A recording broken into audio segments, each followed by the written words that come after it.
What up, Bulls Nation? We've got live CHGO Bulls podcast coming up right now. On today's show, Charania with a detailed report for ESPN yesterday about the future of Anthony Davis. 3 Eastern Conference teams he named, but the Bulls weren't one of them as potential suitors for an in-season AD trade. How should we feel about that? Plus, Bulls went through a rigorous practice today, and after practice, had a media session. Goat and his fellow members of the Bulls beat heard from Coby White, Josh Giddey, and Billy Donovan, who all insisted that this team is still together as they try to find themselves out of this 7-game losing streak. We'll break down what they had to say next.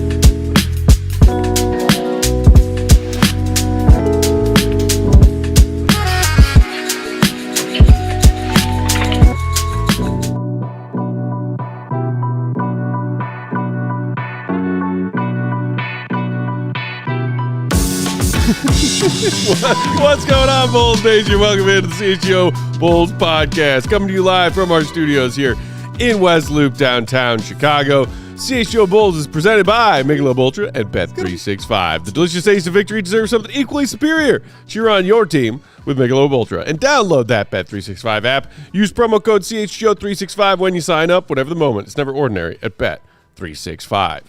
I'm Peck, Bulls_Peck. That's Big Day. Bam! Bam!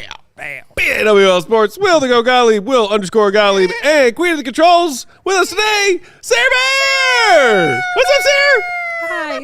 How you doing? Good. Good? What's up, Sarah? How are you doing? We great. Okay. Show them the nails. Haven't had to watch Yeah, the I Bulls do. play a basketball game in a couple days, That's so the we're joy great. on her face. I yeah. know. And because we don't have our first game until Friday. That's right. That's true. Oh, you'll be here Friday for it. At our holiday party the other night, shout out, I had a nice conversation with Sarah about her takes on the Bulls, and she's got some fiery. Oh, she's got Sarah some Bear's got fire. Bulls takes. That's all she feelings. I got. don't know I if hope I'm we ready get- to like surface them though. That's Yeah, the problem. yeah. I hope she's ready to do it. That's sometime what soon. this here program is for, though, Sarah. It's true. Surfacing your Bulls takes. This is true. It's true. Maybe we'll pick and choose a date where I can do a little. You can work your way into it. No worries. Yeah. Take. You can talk about your love And- for Coby White. That is true. I mean, I do have some positive takes, but I mean, I've always said Matt and I think pretty similarly about Kinship this. spirit. Simpatico. Yeah. Simpatico, you know what that means? Because you're smart. Yeah. So you shouldn't be afraid to voice your Bulls takes if you oftentimes agree with me, because as our audience knows, Sarah, I'm right most of the time.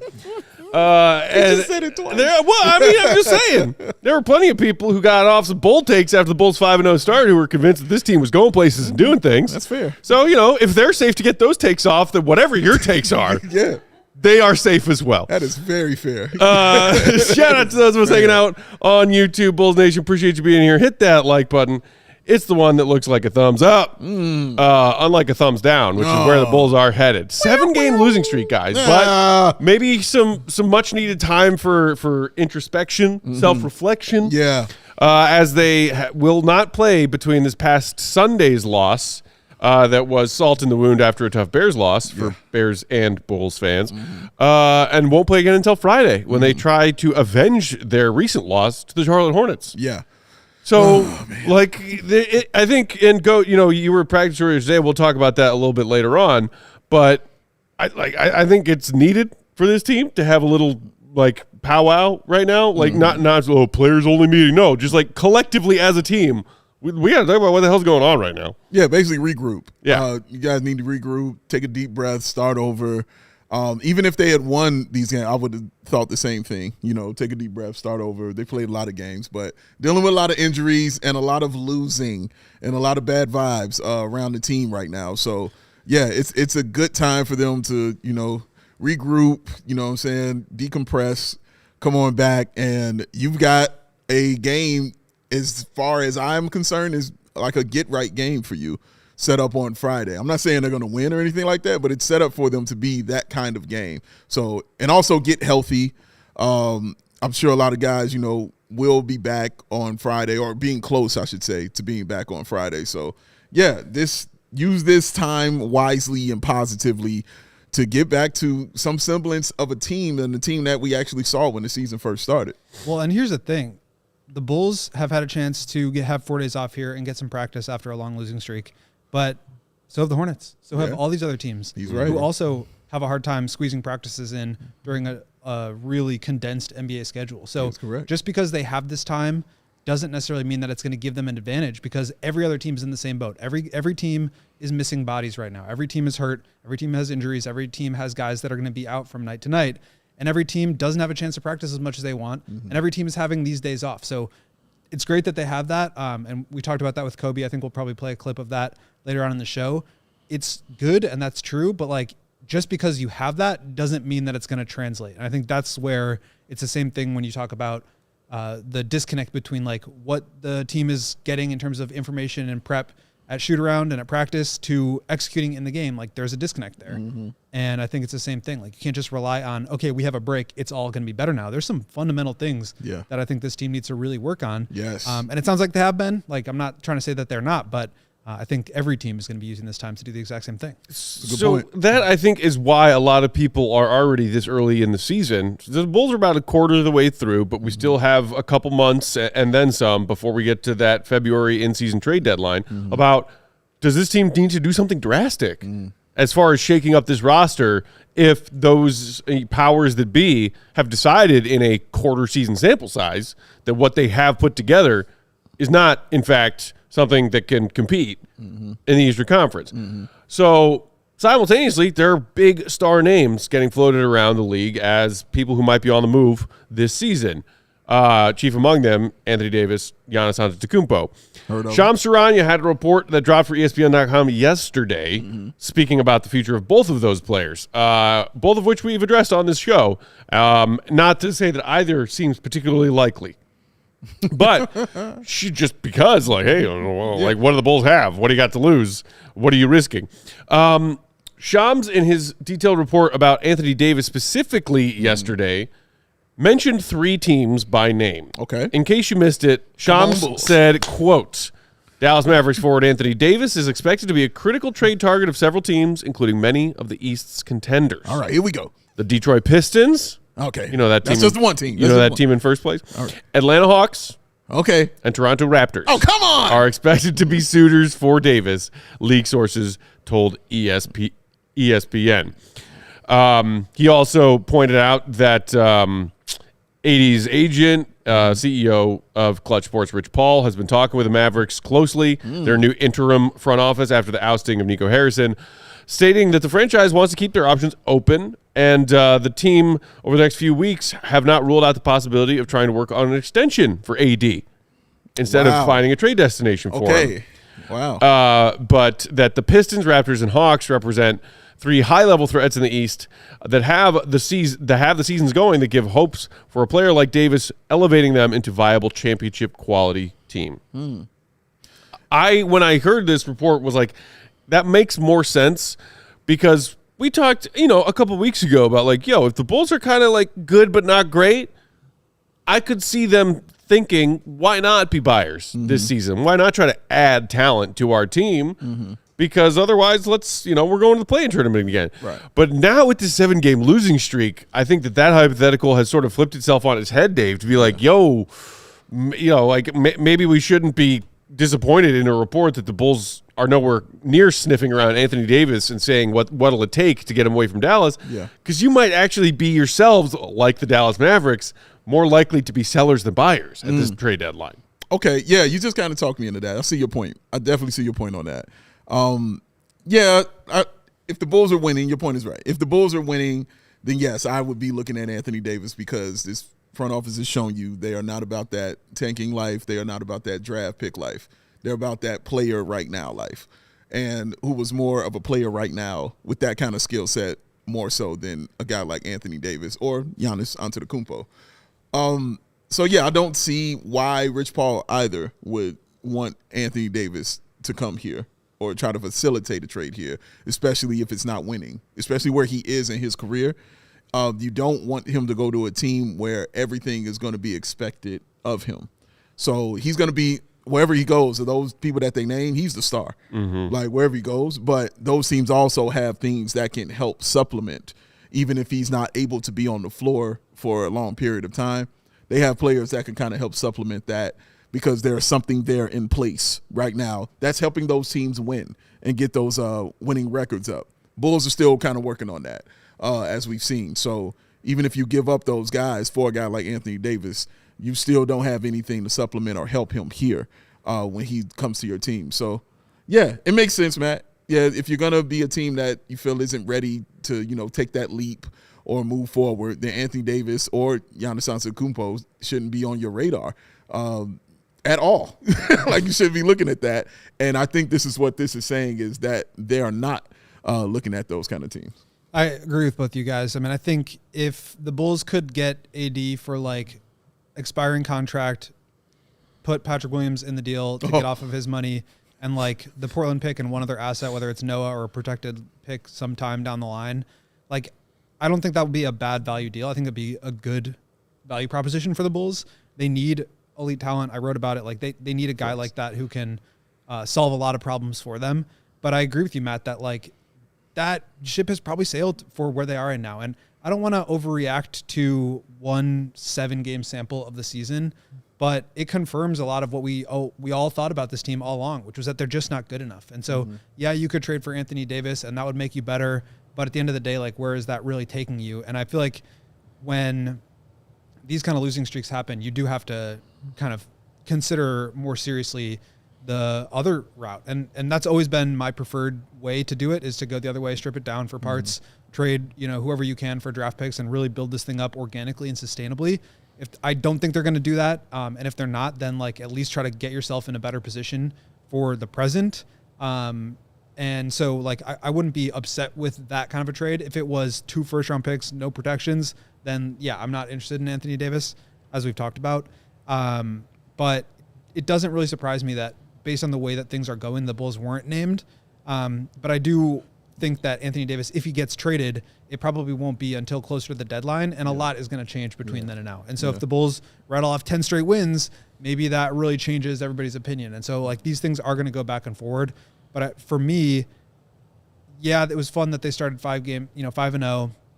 They were playing well, but a good team doesn't have a 5-game losing streak and another 7-game losing streak. So I just don't think that like Anthony Davis is going to solve the problem here. And I also frankly think they're not as good as I initially thought they were when that take made more sense to me. So again, for the right price, I think you have to entertain all avenues. Sure. But I think it's like just becoming abundantly clear that they have flexibility. They shouldn't sacrifice that for a short-term goal that also doesn't get you anywhere. Like they have to use this opportunity for the first time in years. They have flexibility. They have to go the right direction. They have to do the right thing. Speaking of that timeline of when some of these trade talks would actually bring something to fruition, that was something else that the Chums mentioned, even quoting an anonymous top NBA executive.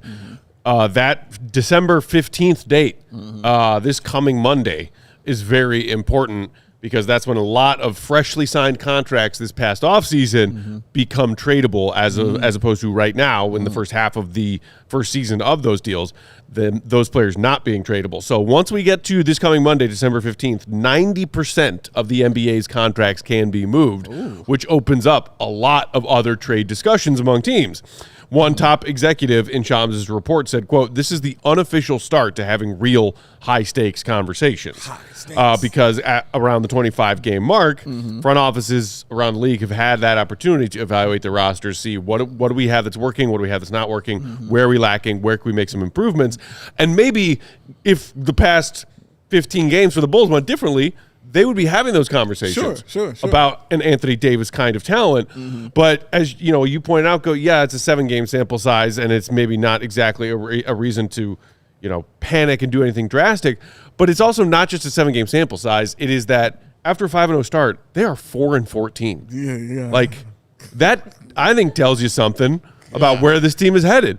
And just, so I think it's safe to rule AD out as a possibility for the Bulls now. I thought that there was maybe a little slimmer of, not hope, because I wasn't, again, ever in love with the idea, but just like a sliver of, I thought, possibility that they would consider something like that. A logical chance is what it was when you were winning, but Now that you're not, I don't think there's a chance at all that Anthony Davis himself or Rich Paul would want to take that risk. Especially the way they're losing these games. Yes, correct. They're just not competitive right now. Correct. And also, I like what you – also, the two things that are interesting to me. One, that they're all East teams that he mentioned. Those are all teams in the Eastern Conference. I think that's really important. And I think that's a really interesting thing to say. And two, I'll tell you when we come back. Yeah, let's knock out our first ad break right there because I did want to at least kind of touch on, hey, which of these East teams do we think makes the most sense for Anthony Davis, just as Bulls fans thinking about the future landscape of the Eastern Conference. So we'll touch on that when we get back and also talk a bit more about that whole, should the Bulls be sellers at this season's trade deadline? That and plenty more, including updates from today's practice and hearing from Coby, Josh, and Billy. Hit that like button while you listen to some ads. It's free. You can be good. Ah! Being good's good. Yeah. That's what they say. That's why it's called good. Yeah. But you can be great. Like this guy right here. Double plus with the mustache. Yeah, that's great. That's great. But if you want to be ultra, it's only one way to do it, ladies and gentlemen. Is it the no Sarah Bear? That's part of it. But Michelob Ultra, whether in can or bottle, once it hits your lips, full throttle. What makes it so ultra, Big Dave? Thank you for asking me very, very much. 2.6 carbs. 95 calories. It's a superior smooth taste worth playing for. The superior game meets the superior taste. Hello, superior game. Hello, superior taste. I think you guys will like each other. Say hello. So, and it's also the official American beer sponsor of your Chicago Bulls. So grab a Michelob Ultra, a superior light beer, as you cheer the Bulls on. And no matter what team you're playing for or rooting for, you can make it superior with Michelob Ultra. Be ultra magnetic. CHGO Bulls also brought to you by Bet365. And right now, with the Bet365 early payout offer, you're a winner if your team goes up by 17 points with an instant payout on straight bets and parlay selections marked as winners. Download the Bet365 app. Use promo code CHGO365 when you sign up, because when you do and you make your first $5 bet after using that sign-up code, you're going to get $150 in bonus bets when you make that first $5 bet. Win or lose the bet, doesn't matter. Either way, you're getting $150 in bonus bets, and you can use those bonus bet dollars on just about everything: spreads, totals, player props, futures, and more. Plus, of course, they got something special for you for every night of football action throughout the NFL season. Thursday Night Football, $10 safety net bets. Sunday Night Football, $365,000 jackpot. And on Monday Night Football, 50% super profit boost token on same game parlays. Boost. So, what are you waiting for? Download the Bet365 app. Use promo code CHGO365 when you sign up. Whatever the moment, it's never ordinary at Bet365. Must be 21 and older. If you or somebody you know has a gambling problem, call 1-800-GAMBLER. Boom. We're back. CHGO Bulls podcast rolling along on Wednesday afternoon. Thanks for being here with us, Bulls Nation. Hit that like button if you didn't do it during the ad break. Before we dive back into this AD and NBA trade landscape combo, wanted to let y'all know that our next CHGO Bulls Pop-A-Shot Showdown, sponsored by our friends at Michelob Ultra, is on the books. Bang. A week from Friday, a.k.a. Friday, December 19th. The Bulls have a game against the Cleveland Cavaliers. Ooh. It is a 6:30 Central Time tip-off, and we are going to be hanging out at Rinaldi's. Just right down the street from us here in West Loop. Great pizza, great beverages, great vibes. And we're going to be there starting at 5:30, so an hour before tip-off, having a little Pop-A-Shot Showdown, having a little Bulls chat with you, our fellow Bulls fans, and then we're all going to watch the game together at Rinaldi's. And it is free to attend. Yeah. No need to RSVP. Nope. But you can let us know in the chat, or if you are a diehard in that diehard Discord, hey, I'm going to come out. The last one that we did out in Prospect Heights last week was a lot of fun. It was. Got some shots up. Got some shots up. Got some takes off. Oh. And we're going to do another one a week from Friday at Rinaldi's right here in West Loop. Hope to see y'all there. Yeah, that's some cool people. That's a great thing about doing these is the cool people we meet that actually enjoy what we do.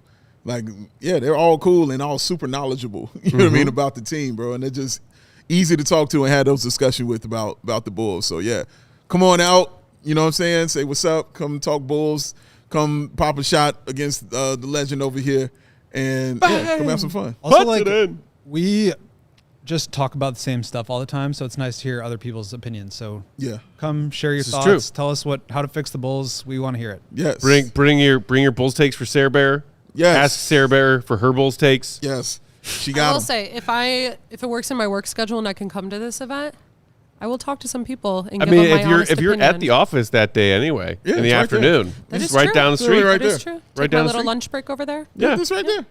I guess Okay. my dinner break. So diving back into this, I'm curious what you guys think about these three teams specifically that Chom's brought up: Pistons, Hawks, and Raptors. Mm-hmm. As which team you think would make the most sense of like, yo, if that team added an AD that's actually healthy and playing, watch out. Mm-hmm. And is there a thought with the Pistons specifically, the team that's atop the East, like, does that team even need Anthony Davis? Yeah. And then the counter to that is, what team doesn't need Anthony Davis? He's Correct. Anthony Davis. Correct. That's kind of where I was going, Matt. And the second part of what I was saying was, it'll be interesting because you're right. I think this will take place closer to the trade deadline, which is smarter because you'll get to see his health. Yeah. You know what I'm saying? Before it gets to that point. So when you make that move, you won't need him for a larger slice of the season. So even if you want to take it easy in that second half with him, you can because you know what you're getting him for, which is that playoff run. The other side of that, though, is that the longer you wait to make the deal, especially if he's not healthy, the harder it is to gel and get everybody on the same page in terms of how they're going to play. So I agree with you, but just there's another side of that as well. Yeah, there's always a risk. You know what I mean? When you're doing these things. But with him, I think that's the right risk to take. Yeah. Like getting it now and then him getting injured and not being there at all. Like, especially with the East being so like clogged up. Yeah, it's like yeah. you kind of want to know where you are. If Correct. the Hawks like lose, I mean the Raptors have lost 4 in a row after winning 9 in a row. Yeah, If they continue to lose, I don't think it's going to make sense for them to push a bunch more chips in. So even with Detroit, so as you were saying, that was my first thought was, they're killing everybody right now. Like, you're on a heck of a roll. I'm not saying you can't use the Anthony Davis.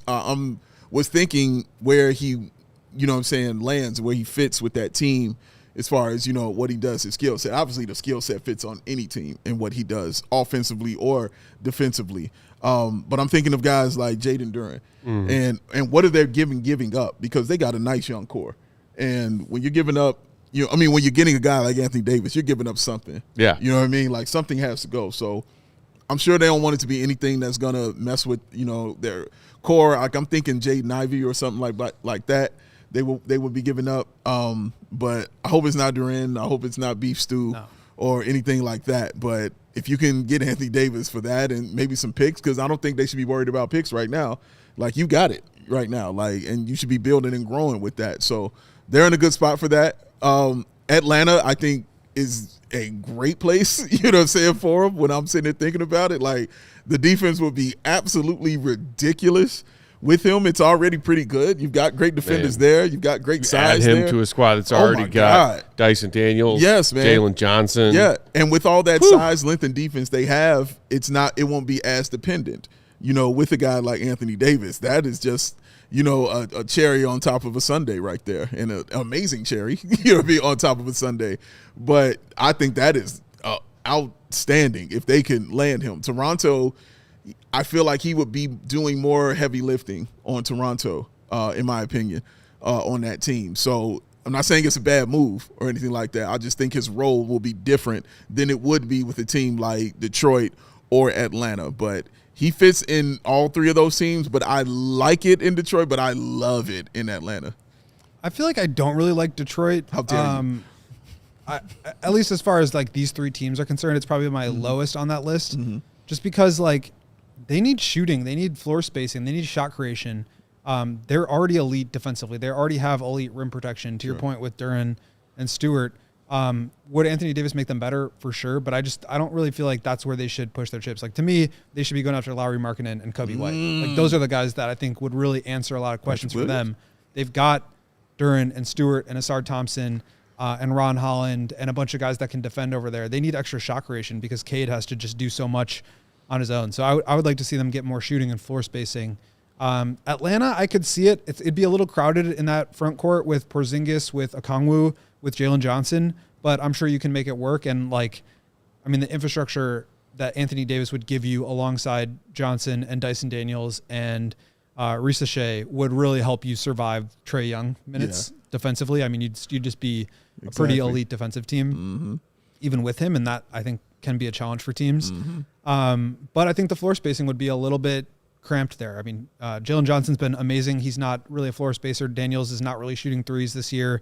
Trae can do it with the ball in his hands, but I wonder how that fit is going to work long term with Johnson. And then you want Porzingis out there to space the floor. Okongwu has been shooting it really well. Do you really want to sacrifice that, or do you want to play with two of them, but now Jalen Johnson's out of position at the 3, or he's not playing as much? So I think in terms of like his talent, he probably helps them the most. I think I also kind of like the Raptors though. Like he would basically just be upgrading on Jakob Poeltl, who I think is a very solid player, but like Anthony Davis is just on another level defensively, another elite defensive team that can really switch everything and protect the rim and just be long and rangy and athletic as the Raptors always are. So I kind of like the Raptors fit, kind of like the Hawks fit. And if I'm the Pistons, I probably just want to go a different direction. Not to say obviously Anthony Davis isn't good, but just does he help solve the questions that you have about them? I think probably less so. So meanwhile, now as a Bulls fan, you wonder, okay, maybe that AD ship that was only in the harbor for half a second has sailed. Giannis, unless you are gullible enough to believe that report that was going around a few days ago, I don't think is talking to his representation about. Pause on that for a second. Yeah. I almost still think I would rather go for Anthony Davis than Giannis. Whoa, just because there's a hot take. There's a hot take coming for you. Go walk with me. You just have to give up so much for Giannis that the Bulls would have nothing left, and they would have no chance to build anything around him. Like if you're trading for Giannis, you're giving up Modest, you're giving up Coby, you're giving up Essengay, and you're giving up 4 first-round picks plus salary filler. And like, what do you have left there? It's like Collins, Giannis, and Trey. Like, is that team winning anything? With Anthony Davis, I think you could get there with like basically bad money, and then you're adding him at least to the core that you have. And, you know, I don't think that's going to like win you anything, but I don't think Giannis and nothing is going to win you anything either.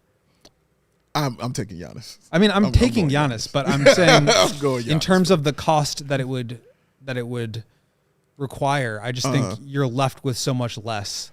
And I still think you have moves to make. Like part of the reason why I thought Anthony Davis would have been a good target is because you could get him and also still have more in the chamber to go out and make other moves. And I don't know that would be the case with Giannis. Sure.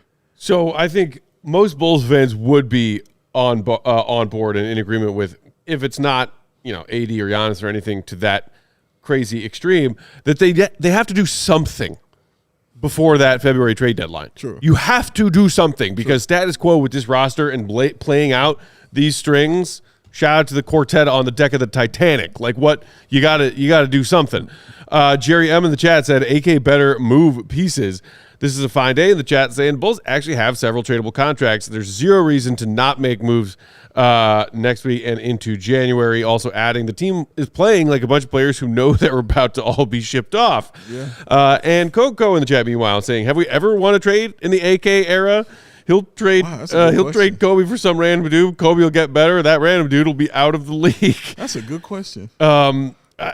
Well, where's the Giddey committee at? Sound off. Has AK ever won a trade? I think some honestly, people really think that's so. A fair one. I don't know if that's. Go ahead. I think the Zach trade was maybe the best move that he's made. Like to get Trey, Herter, Collins, and Essengay for Zach, and their pick back, and good thing because they were not in the top 10. Yeah, and then also you get off of all of the money next year, which is what gives you the flexibility that you have to like.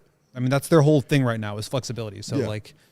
That's what's allowed that to happen. And again, I'm not saying that's like a home run deal that's like going to set you up for years to come, but like, I thought they did pretty well. And I don't think if Sacramento turned around and traded Zach, they would get anything close to that. So our guy Daddy Fish in the chat saying, how about being sellers instead of buyers? I think that is the very logical question you have to ask now as a Bulls fan. Like, yo, can AK be talked into, or can he realize himself without needing to be dragged there, that he should be an executive looking to trade off pieces instead of add to this roster at the deadline? He needs to be dragged there. The Bulls have 6 impending unrestricted free agents. On top of that, they have a restricted free agent in Dalen Terry. The team's got a club option on Julian Phillips. But you're talking about Vooch, Coby, Collins, Herter, Ayo, and Javon Carter. Okay. All about to enter unrestricted free agency. That's a lot. Some of those names, especially as expiring contracts, have value attached to them. True. So, I'm curious what y'all think as far as who has the most value among that group. You might say, well, like, obviously it's Coby White. He's like a borderline star player. He's still young and in his prime. But then you also realize that he's coming into a summer where he's expecting a very big payday. So how does that impact his trade value hypothetically? Significantly. I mean, I think it makes him more acquirable by certain teams and maybe we can go into more detail after the break. But I think if you trade for Coby, you're signing up to pay him, and right. I think that could dissuade some teams. Just like the Bulls were signing up to pay Josh Giddey when they traded for him. Oi, oi. Oi, oi. All right, with that, let's knock out our next ad break. We'll come back on the other side, touch a bit more on this Bulls hypothetically being sellers thing, and then also still lots of interesting stuff to get to from today's practice where Goat heard from Coby White, Josh Giddey, and Bulls head coach Billy Donovan. Everything's totally fine, everybody. Mm-hmm. No need to panic. There is a need to hit that like button. Yes. Here's some ads. The like button's free. Goat heard. My Christmas shopping is done. Done. How? Because guess what came to me? Oh, that Aura frame, ladies and gentlemen. If you're trying to put something together for your family or your loved one, and you want it to come from this place I call the heart, then you want to get Aura frames, y'all. You can put any photo you want and upload it right to that frame, and it will be ready to go as soon as they open the box. That is amazing stuff. Unlimited free photos and video. Just download the Aura app and connect to the Wi-Fi. You can preload the photos, as I told you, before it even ships. You can keep adding from anywhere, anytime. I hope you heard what I just said. The gift box is included, and you can share photos and videos effortlessly. So, and guess what? Don't wait, because you can win the holidays right now with Aura Frames. For a limited time, save on the perfect gift by visiting auraframes.com and get $35 off Aura's best-selling carver matte frames, named #1 by Wirecutter, by using their promo code CHGO at checkout. AURAFrames.com, promo code CHGO. CHGO Bulls is also brought to you by Prize Picks. Download the Prize Picks app today and use code CHGO to get $50 in lineups after you play your first $5 lineup. That's code CHGO to get $50 in lineups after you play your first $5 lineups. You know, Dave, we make decisions every day. I heard. But on Prize Picks, being right can actually get you paid. It's your jam. So don't miss any of the excitement this football season on Prize Picks, where it's good to be right. Prize Picks is very simple to play. You just pick more or less on at least 2 different player stat projections. If you get the picks right, you cash in. Bang. Boom. On Prize Picks, how you play is up to you. If you want flexibility, choose the flex player, where you can get paid even if one of your picks misses. And if you want the biggest payouts, go for the power play. No matter your play, Prize Picks is a great way to put your takes to the test. Download that Prize Picks app today. Use promo code CHGO to get $50 instantly after you play your first $5 lineup. Prize Picks. It's good to be right. CHGO Bulls rolling along on Wednesday. Thanks for being here with us, Bulls Nation. Hit that like button. If you didn't, do it during the ad break. All right, so we're talking trades. We're talking the Bulls and their expiring contracts, and AK maybe actually finally looking himself in the mirror and realizing, hey, let's call some people and see if they want some things. Phone works. Yeah, hey, can I interest you in a Coby White? Can I interest you in a Vuč? Still very much bought in. Right, ready to contribute. What was that, Dave? You know, just slide that in. You know what I mean? That before they hang on the phone. Hey, I'm taking back the wings. Bye. Oh, I mean, he's a team-friendly contract? He's under team control for several more years. Is that the positive spin on Patrick Williams' contract right now? You control it. You control the future. Yeah, that's right. But I mean, so Dave, what do you think?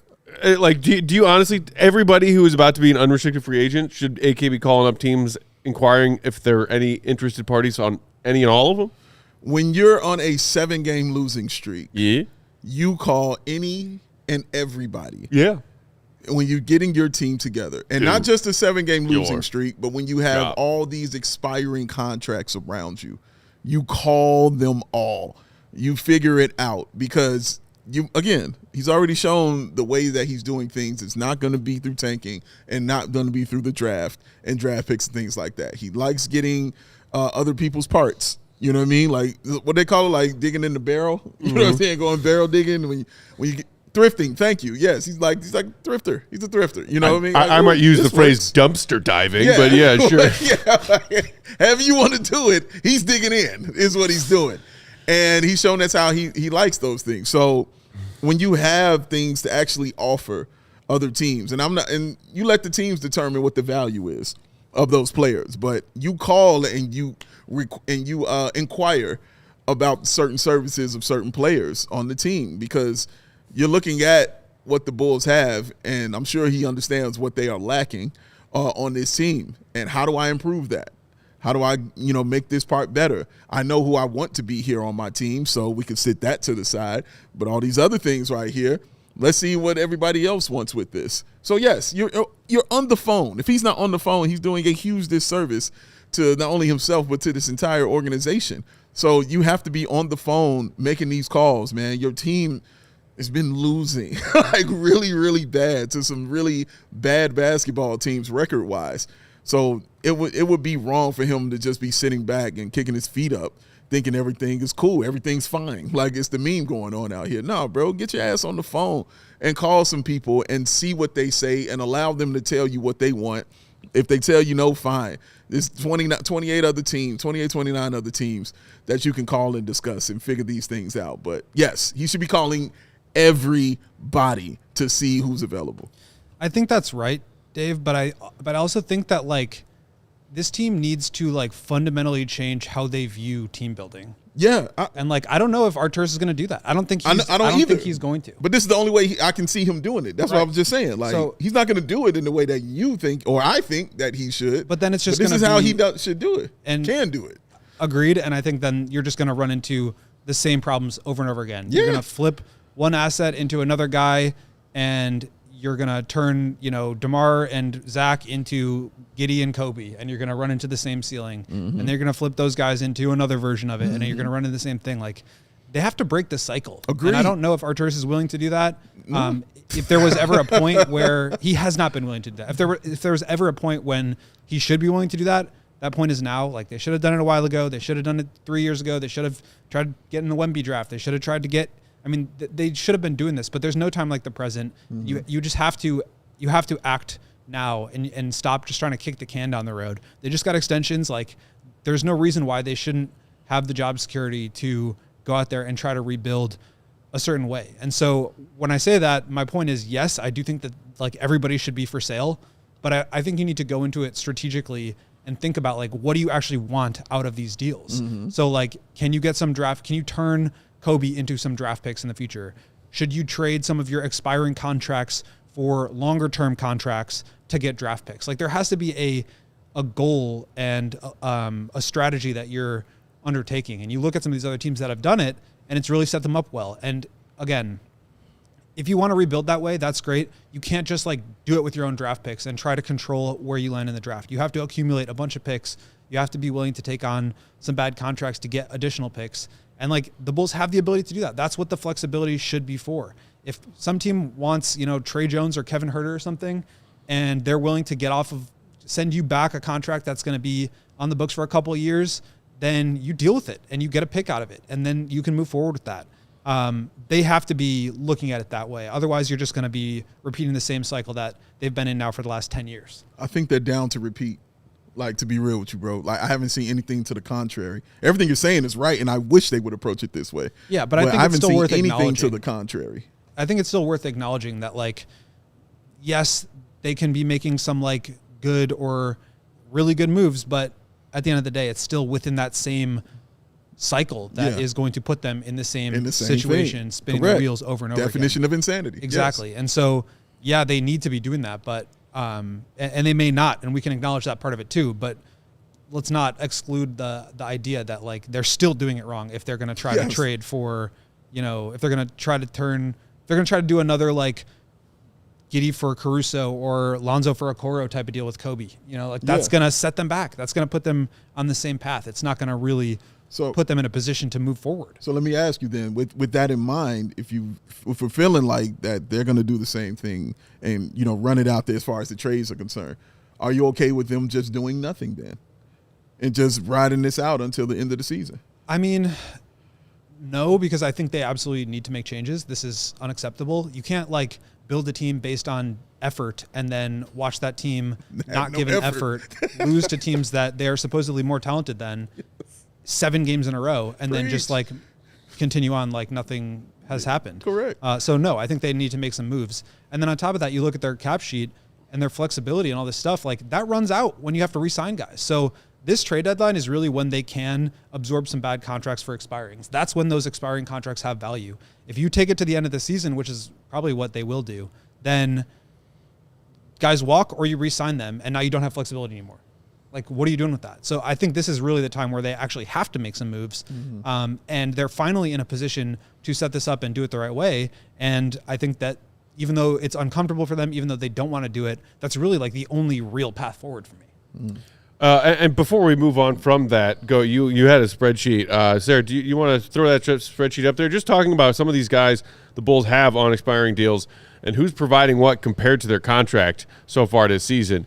All the way to the left, you see their salary in millions of dollars, minutes per game played so far this season, estimated plus minus on the floor, and the projection of what that salary should equate to based on their EPM, and then plus or minus the value compared to their actual contract. Goat is smart, bro. So this is, I'll just break it down a little bit. So Stefan No, friend of the program. Shout out, Steph. Put this model together Dave's and Cat. that basically projects what your salary should be based on your minutes per game and your EPM. So I plugged those in, and then I compared the salary of what the projection says that they should be to how much they're actually making to come up with, in the far right column, the value that you get on that salary. So right now, Coby is projected at $22 million a year. He's making 13. He's giving you $9 million of excess value. Now, Coby's an interesting example because he's only giving you $9 million of excess value for the rest of this year. After this year, if he signs for $30 million, then he's negative $8 million in value based on how he's playing right now. So trade him now while you have an where he's giving you excess value. Modest, I don't think that they should trade. I just don't think they're at that point yet. Trey Jones, like, he's having a nice year. He's under contract for a couple more years. Maybe you can, send him out, take a bad contract back for a couple of years and get a pick with it. Like, that would be a great win. You look at Giddey, and he's giving you excess value right now of only $4.2 million per year. That may not seem like a ton of excess value, but the fact that he is playing like a $29 million a year player, like, somebody maybe wants that, and you should be willing to trade that, and you could maybe get some picks for that. If you have an offensive engine playing at a $30 million a year type of salary, locked in for 4 years at excess value, like, you should maximize on that. Whereas, guys like Herter and Collins right now are giving you, they're costing you money, basically. They're playing, Collins has barely played, so I'm using the EPM number from last year for him. Herter has underperformed. He's hurt now, but he's underperforming his contract. So those are kind of guys where maybe you can get something for them because they're expiring. Maybe you can take back some bad money, but these are not guys that are like valuable contracts as it is. I think the one that's really interesting to me is the Coby one, which I mentioned, where it's like he becomes a guy you have to pay, but maybe a team wants Herter long-term and they say, okay, well, he's expiring this year, but we can re-sign him next year for $6 or $8 million, and then it's worth having, and it's worth getting him in the door now so that we can try to get something out of them. So I think all those guys like have value in different ways, and just because they're exceeding or not exceeding their contract right now doesn't mean that that's what it's going to be, and so that impacts what their trade value would be. And then obviously, as people are mentioning in the comments, you have Patrick Williams. There we go. Can we get to this? Was that Sarah's stifled laughter a minute ago? That was me and her looking at each other like. When she I looked down there and I'm like, oh my God. Can we put that back on the screen, please? Because I don't want to gloss over none of that part right there. Put that back on the screen. And I love the comment. Look too. at that. I bet if you showed this to AK, he wouldn't get it. Look at that, though. And so 18 mil is what he's making. Look at the value. That's insane. Yeah, the 1.5 bad. is just a placeholder. Steph's model just says veterans minimum, so I just put 1.5 in, which is I think less actually than the minimum contract. But yeah, that's not a reduction from these being decimals with millions attached. That's actually just $1.50. Well, he's just not this is a like cheeseburger. He's like, I mean, he's just like not playing like an NBA player. He's ass. He's not playing well. He's ass. And so like, He's okay, not but like think about how other teams would view this. The Bulls are desperate to try to win. Like, they need to get off Patrick Williams' money so that they can have the flexibility that they so covet going into next offseason. Maybe if you're the Wizards, you can say, hey, Bulls, give us a pick and we'll take Patrick Williams off your hands. Like, that's how the Bulls should be operating. Yep. They should be saying, Paul George, Ding. 76ers, come on down. Like, give us a pick and we'll take Paul George or Embiid off your hands. Yep. Like, there are plenty of contracts like that the Bulls could actually make a play for to get draft picks and sacrifice their flexibility. But it's not sacrificing, it's utilizing it. Yeah. It's putting it to use. Otherwise, they're going to lose it for nothing, and that's pretty much what I'm expecting to happen. Also, just like triple RSE in the chat saying, bro, give me half of AK's salary and let me cook. I'm sure that plenty of Bulls fans have the confidence that if I could build a roster that is 9-14 for a lot less money. Oh, my God. I think. Look. I think I can do that. Yeah. I can do that. We got to knock out our last ad break. When we come back on the other side, we will hear from Coby, Josh, and Billy, who all spoke after today's practice. Don't worry, everybody. Everybody still loves everybody. The Bulls are going to figure this out together. Sure. Hit the like button. We'll be right back. There's two things I want to show up in my door. One, I want Sarah Bear and the boyfriend to show up and, just deck out my house in a bunch of Christmas decorations. I would like that to happen. Good call. Other thing I want is that Factor Meal Kit, baby, to show up right at the door. I'm just ready to go because I know when I see that Factor Meal Kit, it's whether you're a pescatarian like myself or a meatitarian like my friend Matt, they got you covered every old kind of way, ladies and gentlemen. 97% of customers say that Factor helped them live also a healthier lifestyle. That is awesome. And you can savor those global flavors that they got. For the first time, try Asian-inspired meals with bold flavors influenced by China, Thailand, and much, much more. So eat smart at factormeals.com/CHGO50 off and use that code CHGO50 off to get 50% off your first box plus free breakfast for 1 year. That code again is CHGO50 off at factormeals.com for 50% off your first box plus free breakfast for 1 year. Get delicious, ready-to-eat meals delivered with Factor. Offer only valid for new Factor customers with code and qualifying auto-renewing subscription purchase. CHGO Bulls is also brought to you by Potawatomi Casino and Hotel in Milwaukee. All right, let's talk about your next weekend escape, or maybe you're just your next big night out, because Potawatomi has everything you need in one spot. We're talking thousands of the latest slots and table games. If you're ready to refuel, you've got a ton of amazing restaurants and bars to choose from. Whether you're feeling fancy or just want a quick bite, they have got you covered. You don't even have to leave the property. Stay in style in their luxury hotel. I love a luxury hotel. Staying in style. Little room service. Just steps away from what many call the Midwest's best sports book. Maybe you're heading to a sporting event or a concert nearby. Start your day at Potawatomi. Hit the sports book, then head out to the game. It's all right there. Super convenient. Milwaukee's got a full lineup. Concerts, festivals, sports, you name it. And Potawatomi is the perfect home base for all of it. Potawatomi Casino and Hotel in Milwaukee. Your win is waiting. Go check it out. Please. CHGO Bulls hanging out with you, our fellow Bulls fans, a little while longer on Wednesday afternoon. All right, so you and your fellow members of the Bulls beat were at today's practice, which apparently was a pretty rigorous one. Included some activity from guys on the mend. I think Okoro, Trey, they were out there participating. Yes, everybody except for Ayo and Herder, I think, were full go today, which is pretty good news for, I think, Okoro especially. Trey's obviously been out for a little bit, but that was just an ankle. Jalen's been out for a little bit. I can't remember exactly what he was dealing with. But Okoro was the one that I was a little bit more concerned about because it was the lower back injury that was giving him trouble when he moved in certain ways. And so for him to get through a full practice day, I think is a really good sign. Any more specific updates on Ayo? It sounded like he was going to go see a doctor about this thumb thing he's dealing with. He saw a doctor. I guess they said, or Billy said, that he thinks it's a grade 1 thumb sprain. So we don't know how long that will take him to recover from. Grade 1 is, I think, the best case scenario out of those. Grade 3 would have been really bad, and that could have been maybe where you start to think about having a procedure. So I think that's a good sign for him, but I do expect him to probably miss a little bit of time here. Is this his shooting hand or his offhand? I can't remember. Okay. Either way, not great. But hopefully not worst case scenario if it is just a sprain, and that's what the MRI revealed. Or I don't know if you've even had one, but just saw a doctor. I think you just saw a doctor. Just saw a doctor. Okay, no MRI yet. For the love of God.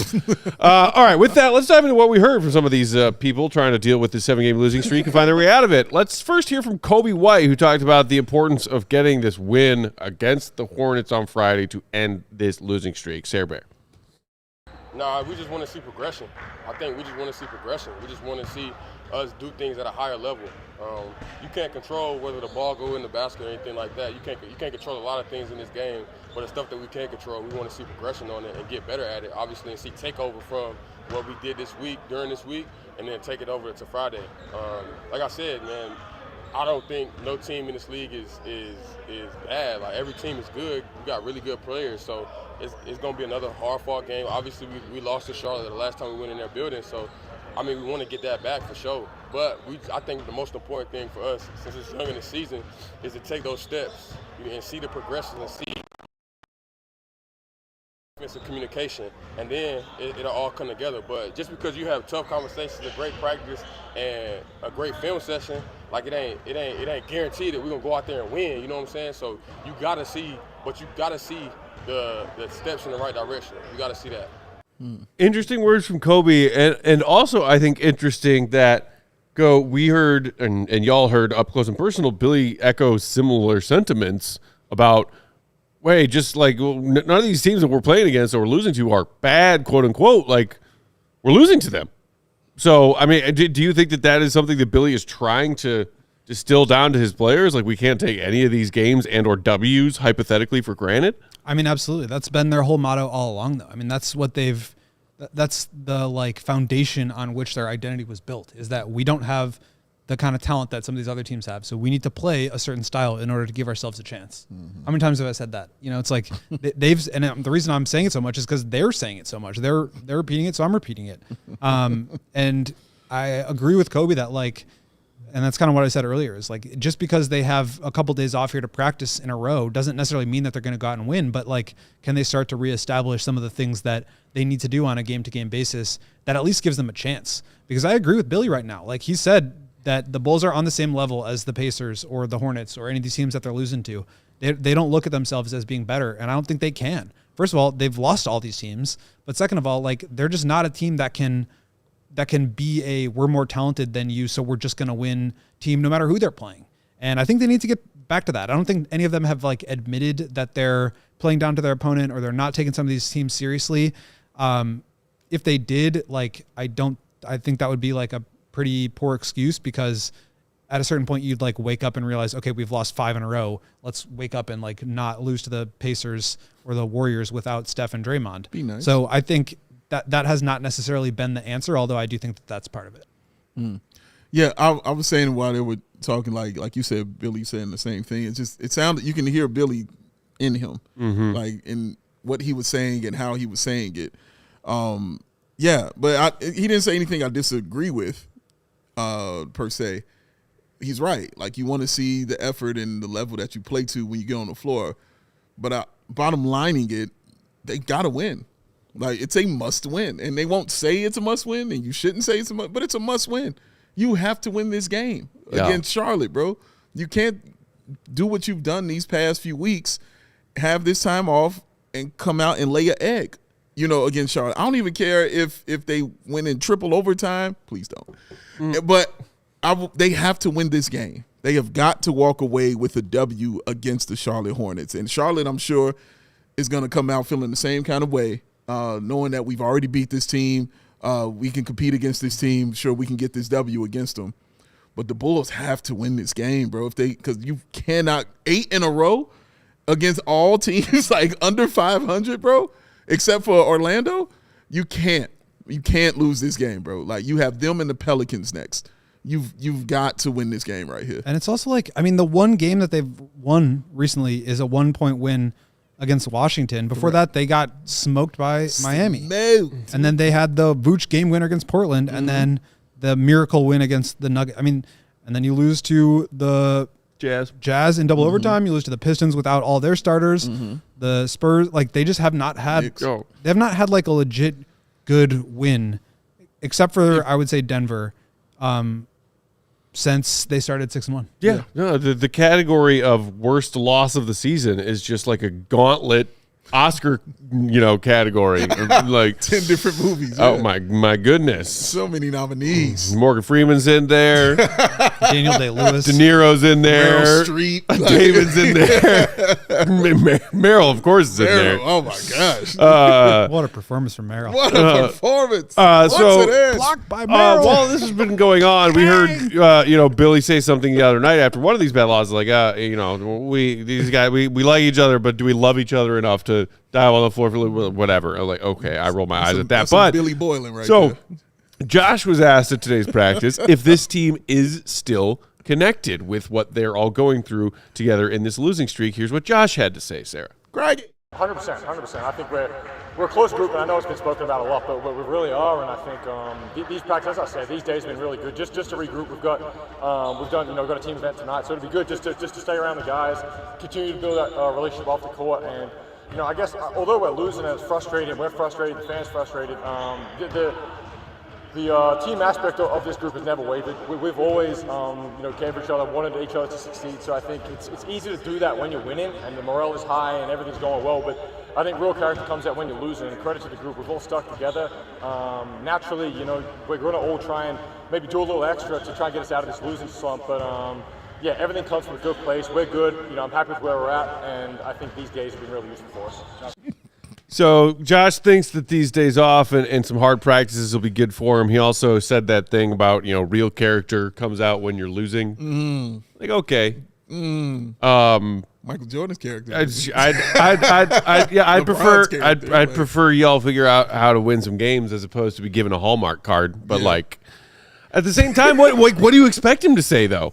Like, fair. Actually, no. Fair. Like the locker room is fractured and divided. Yeah. We stopped listening to Billy 3 weeks ago. Yeah. None of us like each other, and we all can't wait to get out of here.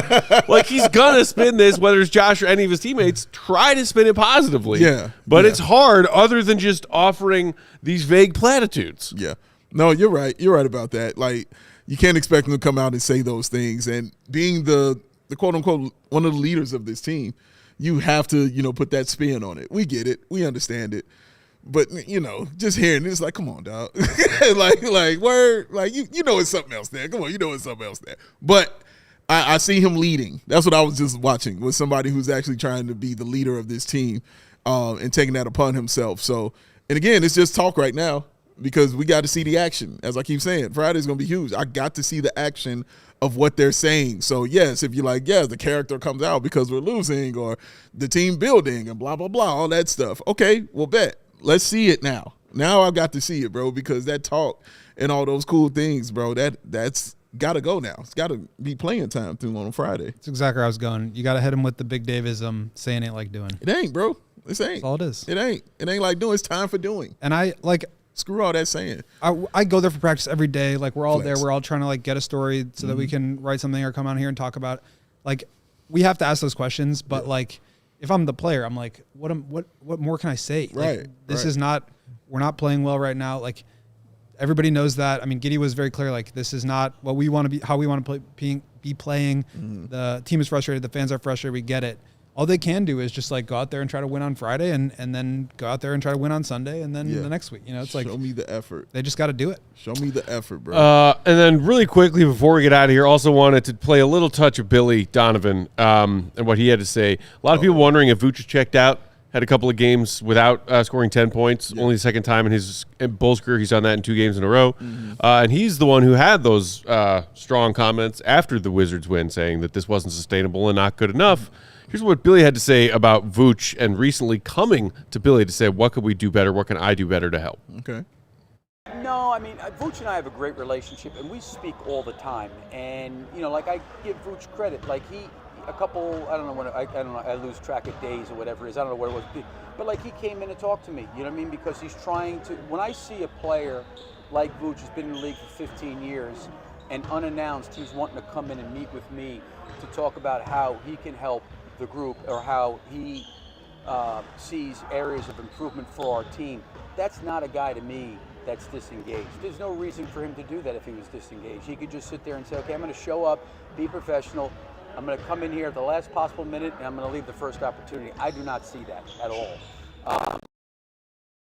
Absolutely, he'll be the first one to tell you. But the frustration, I think, is more predicated on the fact of the way we're playing.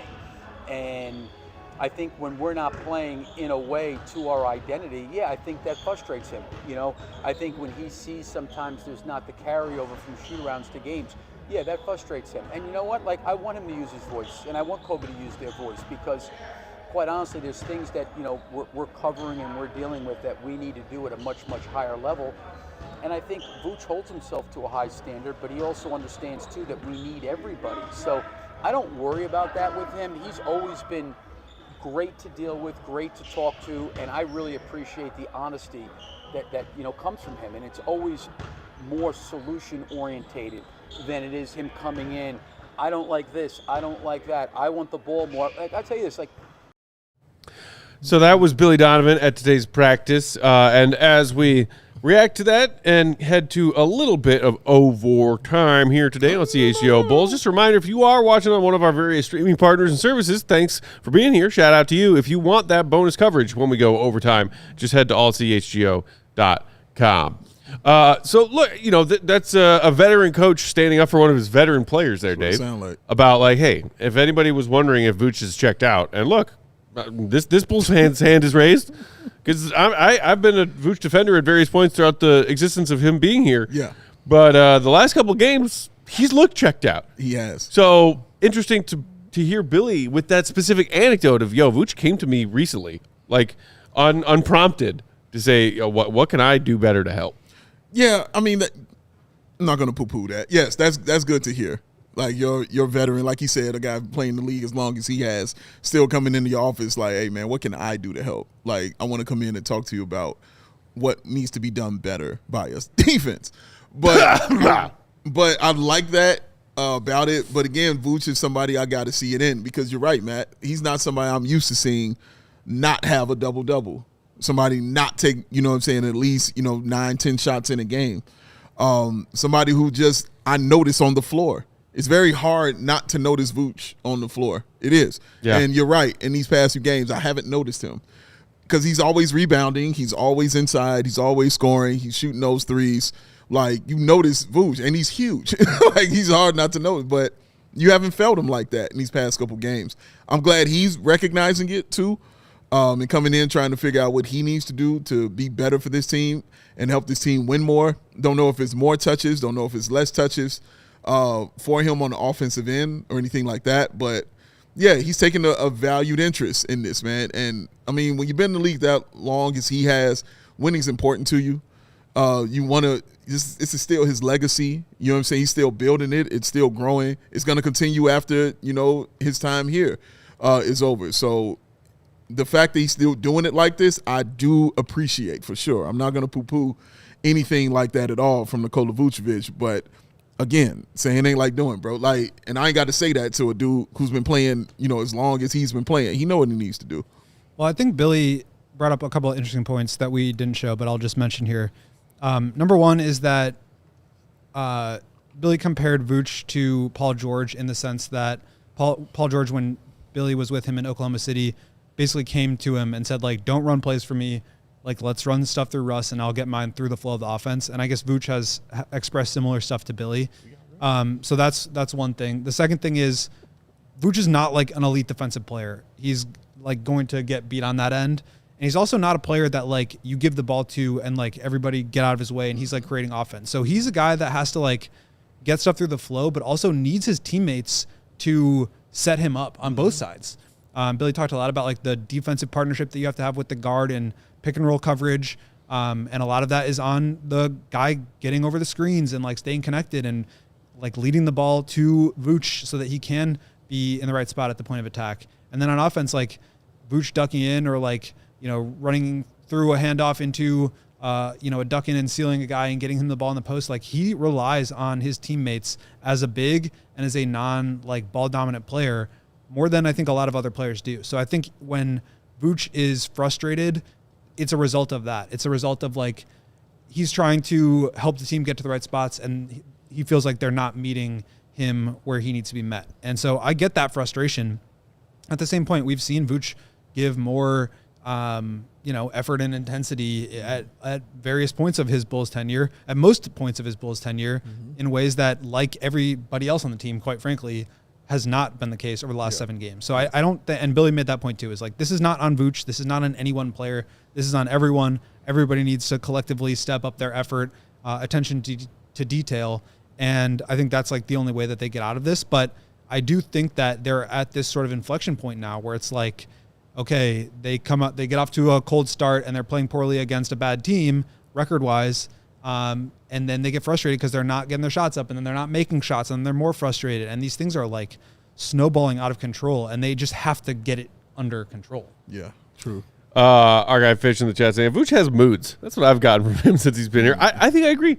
I think I've seen like, yo, locked in, let's do this Vuč, and I've also seen pouty Vuč. Right, pouty Vuč. That is yes, exactly. We've definitely we've also seen like punch the stanchion Vuč. Yep. Headbutt the basketball Vuč. Correct. And like a 7-game losing streak will do that. Yeah, it'll do for that. Sure. Yeah, you're punching stanchions. So, let's see what other answers the Bulls as a team come to in this long stretch of days without any games. And then can they end that losing streak on Friday? We will be back here again tomorrow with another live pod for y'all in between now and that Bulls Hornets rematch on Friday. 4:30 Central Time on Thursday. Mark your calendar. Set that alert. Make sure you subscribe to the CHGO Sports YouTube channel so you do get those alerts every time we go live. In the meantime, read GOAT stuff, allchgo.com. Become a diehard so you can read all of it and the very best of it. Use that promo code GOAT, G-O-A-T, to sign up when you become a diehard. Follow him, Will_Gottlieb, Big Dave Bow, BWL Sports. I'm Bulls_Peck. We are CHGO_Bulls. Thanks for tuning in. Hit that like button. Shout out to the queen of the controls, Sarah Bear, who's back with us tomorrow. Yeah. Let's go. 2 days in a row, the Bear. Have a great night, Bulls Nation. Stay warm wherever you are. We will talk to you tomorrow. See you, Red. Be good. Love y'all. Peace. We all silly like the mayor.